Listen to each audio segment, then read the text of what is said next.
জাপানের কাইসু সানোর অবিশ্বাস্য গোলে ব্রাজিলকে 1-0 ব্যবধানে বিরতিতে পাঠিয়েছে। আর এতেই জাপান এগিয়ে গেল 1-0 ব্যবধানে।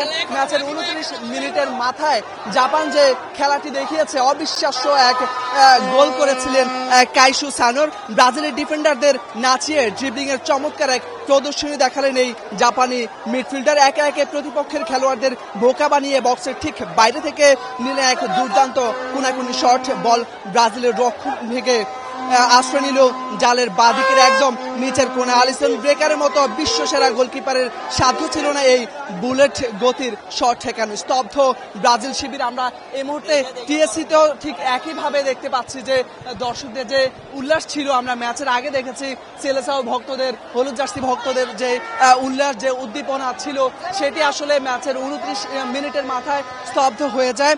জাপানের যে কৌশলী খেলাটি, সেই খেলাটি দেখানোর পর অবশ্য ব্রাজিল ভক্তরা স্তব্ধ হয়ে যায়। আমরা এই মুহূর্তে রয়েছি ঢাকা বিশ্ববিদ্যালয়ের টিএসসি চত্বরে এবং সেখানে আপনারা দেখতে পাচ্ছেন এখন খেলার মধ্যবিরতি চলছে।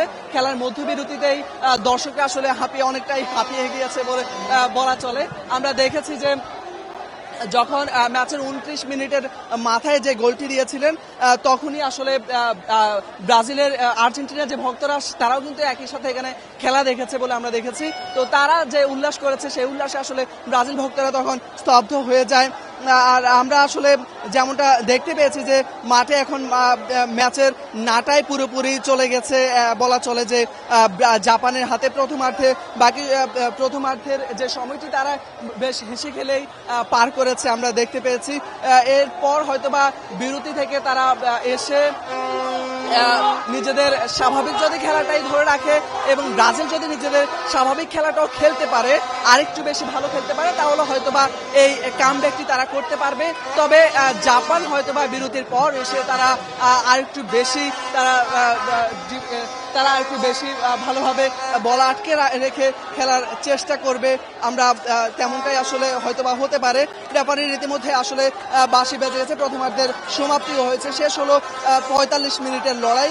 কাইসু সানোর সেই দুর্দান্ত গোলে আসলে 1-0 ব্যবধানে এগিয়ে থেকে বিরতিতে গেল জাপান। অন্যদিকে ঘুরে দাঁড়ানোর নতুন ছক কষতে ড্রেসিং রুমের দিকে ছুটল ব্রাজিল। দ্বিতীয়ার্ধের রোমাঞ্চকর লড়াই দেখতে হয়তোবা দেখা যাবে, আমরা সেটাই আসলে দেখব। এই মুহূর্তে আমরা টিএসসি চত্বরে আসলে তেমনটাই দেখছি যে ব্রাজিল সমর্থকরা তারাও আশা করছেন যে হয়তোবা দ্বিতীয়ার্ধে তারা ঘুরে দাঁড়াতে পারবে। দ্বিতীয়ার্ধে ঘুরে দাঁড়িয়ে তারা তাদের যে কাঙ্ক্ষিত জয়, সেটি তারা নিশ্চিত করে হয়তোবা মাঠ ছাড়তে পারবে।